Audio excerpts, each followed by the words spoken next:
शुद्धी करण्यासाठी मी आलोय. मला शुद्धी लागली राजा रामाच्या अशोकवनामध्ये माझ्या, तर रामाची सीता माता या ठिकाणी आहे माझी. हो नाहीतर तुमच्या राक्षसाचा अंत करण्यासाठी आलोय. ऐकल्यानंतर त्या राक्षसाची काय अवस्था झाली ऐकूया. राक्षसा करुणी रगडा जाडो इंद्रजिताचा पागाळा राम लगाजल्या गाडा राम रोकडा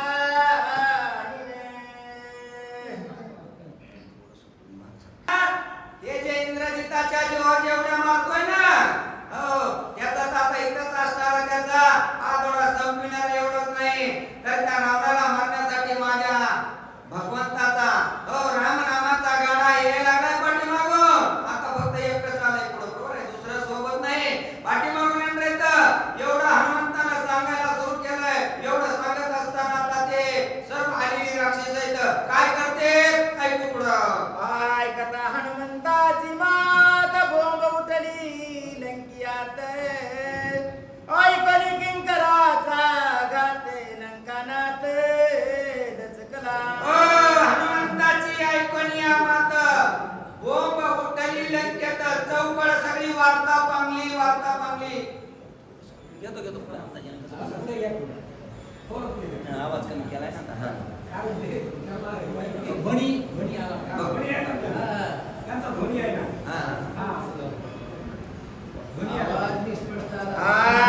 ऐकता हनुमंताची मात बोंब उठली लंकियात ऐकून किंकराचा घात लंकानाथ दचकला. हनुमंताची असणारी ज्यावेळेस वार्ता कळाली राजा रावणाला समजल्याबरोबर सगळ्याच लंकेमध्ये एकच अहंकार उठला. घाबरले सगळे. रावणाला मारले, लंकार मारले तर राजा रावण दचकला बरं का. हो दाटने त्याच्या असणाऱ्या छातीमध्ये ठोके वाढू लागले तर अरे बापरे एकच वानर आलाय आणि एका वानराने ही अवस्था केली असं आता काय करूया. सुता तुरबळी रागे लाडला जंबुमाळी कपी बांधोनी गळ समेळी मज जवळी आणावा. अरे एवढे मोठे असणारे 14,000 मारले, 80,000 मारले. पुन्हा लगेच राजा रामानं पाचारण केलं. जंबुमाळी होता. जंबुमाळ्याला बोलून घेतलं, सांगितलं जंबुमाळी आई सैन्य सोबत घ्यायचं, आत्ताच्या आत्ता अशोकवनामध्ये जायचं. अशोकवनामध्ये जाऊन या वानराला बांधून आणायचं, जिवंत बांधून माझ्याकडे घेऊन ये अशी आज्ञा दिली. आज्ञेचं पालन करण्यासाठी जंबुमाळी निघालाय. काय करतो पुढे ऐकूया. कपिन मारून तरी तुझे मस्तका ते पवन शेकी नाशिकचे दिने खरारोन विटंब. जीव घालायचंय, खाऊ घालायचं तर मग कशाला पोचायचं. तर एवढा दाब होता राजा रावणानं सांगितलं हे जंबुमाळी जायचं आणि त्याला मारायचं तरी एक, नाही तर धरून बांधून तरी आणायचंय. एवढं सांगून थांबला नाही राजा रावण. सांगितलं जंबुमाळी जर त्याला मारून जर नाही आलास, त्याला धरून जर नाही आणलं तर तुझ्या डोक्याचे केस काढील केस. हो आणि केस काढून त्याच्यावर शेंदूर चर्ची. बरं तेवढं तरी करून मी थांबणार नाही, तर गाढवावर पुन्हा बसवीन, खरावर बसवीन आणि गाढवावर बसून गावामध्ये मिरवणूक काढीन. एवढा दाब त्या जंबुमाळ्याला दिल्याच्या नंतर जंबुमाळी आता जातोय. कसा मारतोय हनुमंता, कसा धरून आपल्याला पुढे पाहिजे त्याला. जंबुमाळी क्रोधाय मानवर सलासल घाला दार पृथ्वी आकाश व्यापणे शरी संपूर्ण कोंदले. एवढी आज्ञा होती राजा रावणाची आज्ञा आहे. ऐकल्याबरोबर राग आला. कोणाला राग, क्रोध होता जंबुमाळ्याला. क्रोधाने हातामध्ये असणारं धनुष्य घेतलंय. सन सन सन सन सन सन हनुमंतावर बाण सोडू लागलाय. बाण किती सोडत होते, जसे असणाऱ्या अवकाळी पावसाच्या धारा वरतून याव्या तर एखाद्या डोंगरावर पडाव्या अशा हनुमंताच्या दिशेने जंबुमाळी बाण सोडू लागलाय. माझी अंगी बाण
सीतेचे हनुमंताच्या तुकडे दोन असणारे करून टाकले तर कपे हाणिता वृक्ष गाय तोही केला तिळप्राय हनुमान म्हणे धन्य माये योधा होये जगजेठी. हनुमंताला तर बघितलं आपल्या हातामध्ये गेलेले शिळेचे तुकडे तुकडे करून टाकले तर दुसरा वृक्ष उपटला हनुमंताला वृक्षाचा मार देणार एवढ्यामध्ये त्या वृक्षाचे शत शत 100 तुकडे करून टाकले. पुन्हा जम्बूमाळ्याला अरे जम्बूमाळ्याला तुकडे केल्याच्या नंतर आपला तरी दुश्मन असला तरी त्याचं कर्तव्य बघून त्याला सुद्धा धन्यवाद दिला पाहिजे.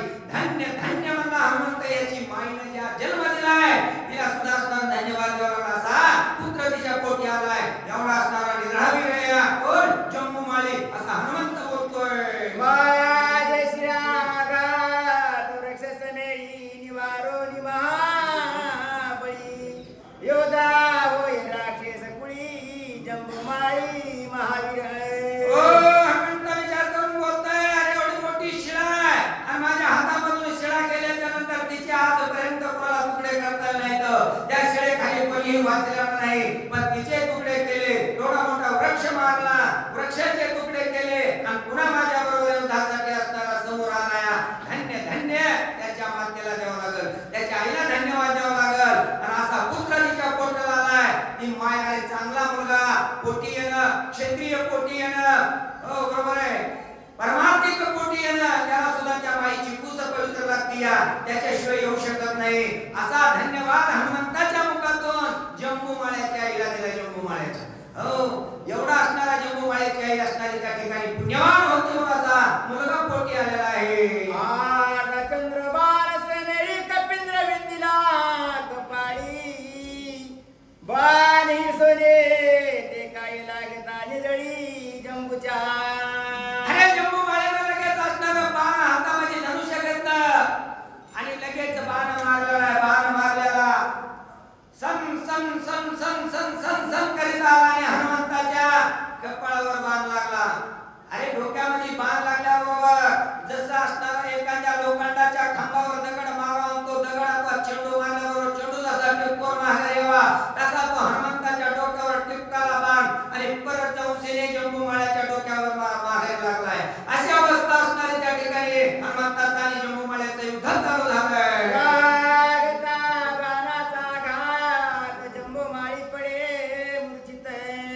हनुमान गदगदा हसते विपरीतार्थ ते झाला. अरे ज्या वेळेस असणारा ज्यानं आपलं हत्यार मारलंय तेच हत्यार परत गेलं आणि त्यालाच लागल्याबरोबर असणारी गिरकी आली कोणाला जम्बूमाळ्याला धरणीवर घोंडीवर पडलाय. हनुमंत हसू लागलाय.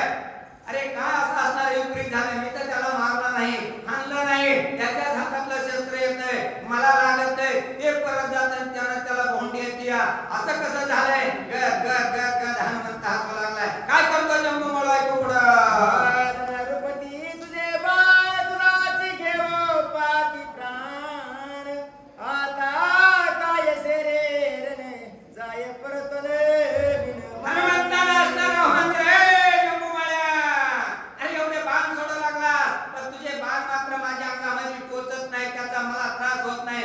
तुझ्या हातातून आलेले शस्त्र तुझा प्राण घेऊन पाहू लागले तर अरे युद्ध खेळण्यापेक्षा आल्याल्या वाटाने तू परत सुखानं जा तुला जर जीव वाचवायचा असेल तर.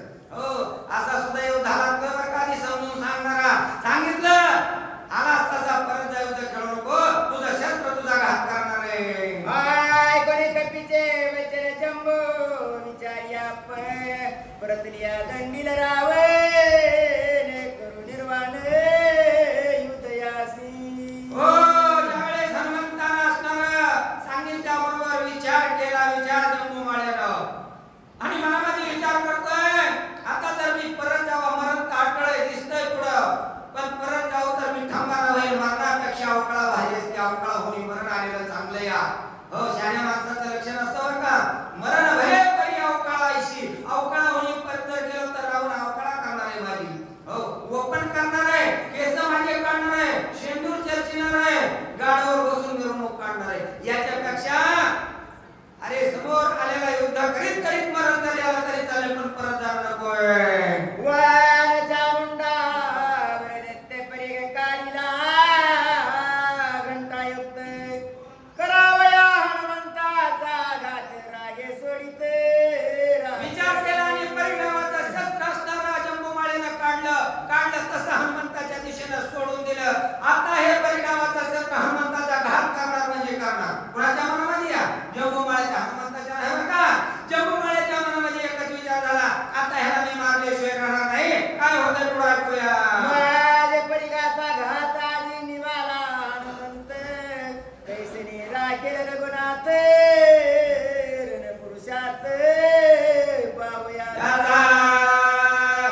देवाची ऐसी निजशक्ती.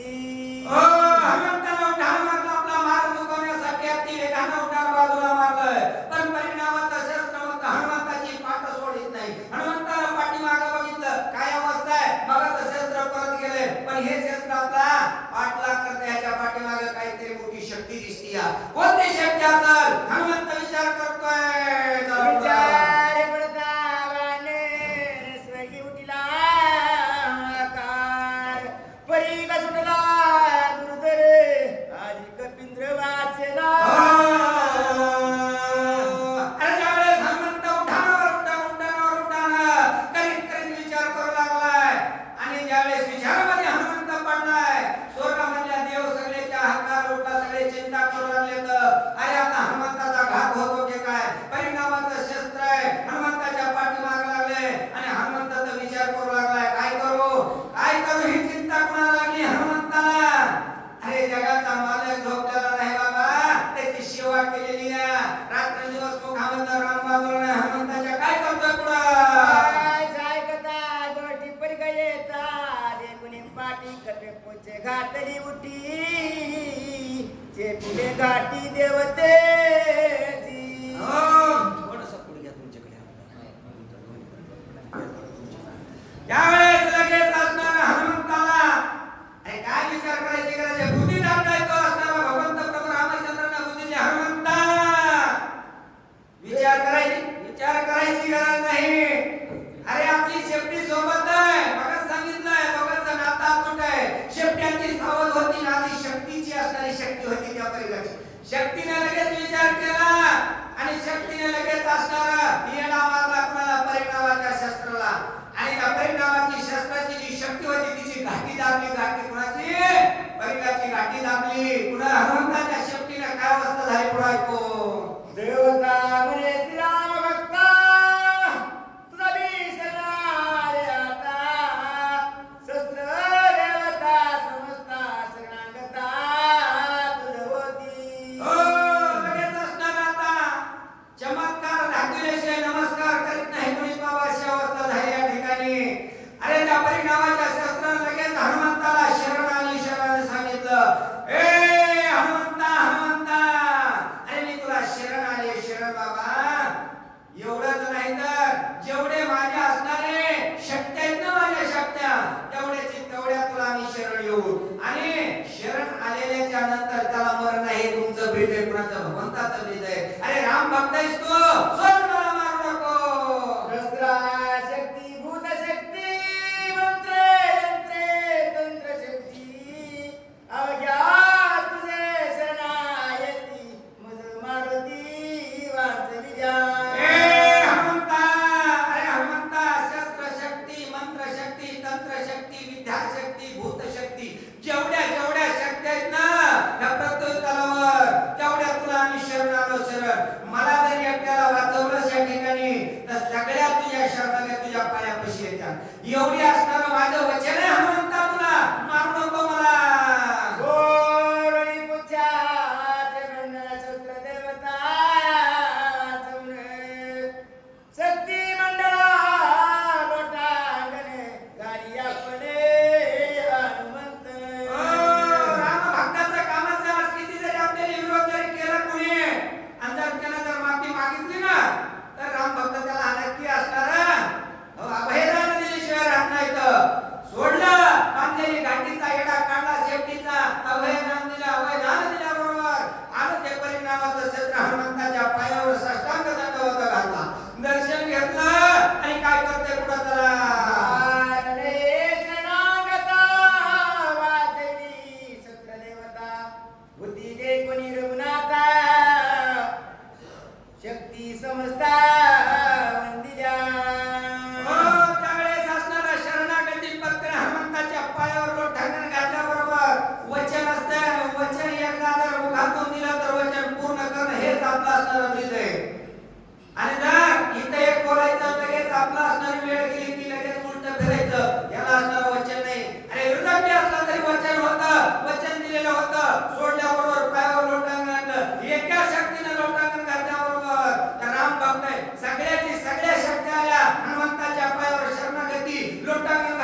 हो आम्हाला जीवदान दिलं. अरे ज्या वेळेस असणारा तुझा राम आहे आणि ज्या वेळेस युद्धासाठी त्या वेळेस युद्धामध्ये आमचं सहकार्य तुम्हाला राहील. वचन देऊन टाकलं. किती जरी असतील त्याच्या हातातून पुन्हा शस्त्र सुटले तरी रामाच्या युद्धामध्ये काहीच करणार नाहीत. हे वचन घेतलं हनुमंतानं. आणि काय करतोय पुढे ऐकूया. रामाची आदिशक्ती दिसी गाणी तो लंकापती रवी राक्षसा रावणी ख्याती आम्ही युधार्थी ऐकायसारखी गोवी ऐकायसारखी बघा. अरे निर्जीव असणारे शस्त्र काय बोलू लागलेत. अरे जी खरी आमची शक्ती ना याला म्हणायचं एकता. आमची शक्ती सीता माता आणि त्या सीता मातेला असणारा तो राजा रावण गांजू लागलाय विनाकारण.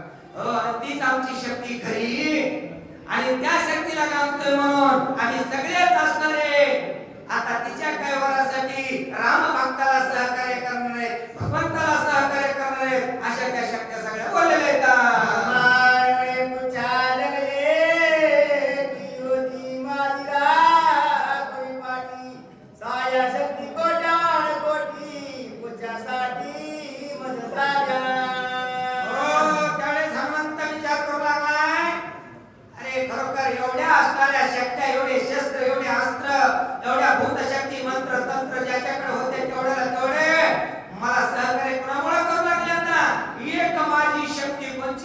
पार्वती नावाची शक्ती येते आणि त्या शक्तीने तिची घाटी आवडली म्हणून सगळ्या पृथ्वी तलावल्या शक्त्या एका शक्तीचा पाठिंबा देण्यासाठी आज मला शरणागत आल्या.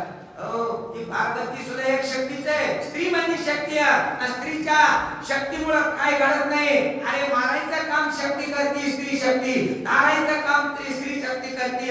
एवढी शक्ती माझी पार्वती आणि पार्वतीमुळे हे सगळ्या शक्त्या मला लोटांगण झाल्या. आता हनुमंतानं अवैधान त्या शक्तीला दिलं.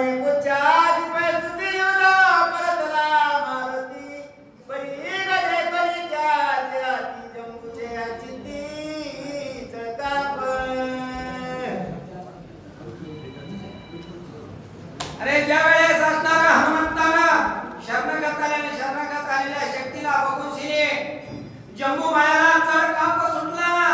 काय करावं आपल्या हातातून केलेल्या शक्त्या सगळ्या तर त्या राम भक्ताच्या हनुमंताच्या पायावर लोटांगण घालू लागल्या. आता काय करून कसा मारू याला ही चिंता जम्बूमाळ्याला लागली. बरं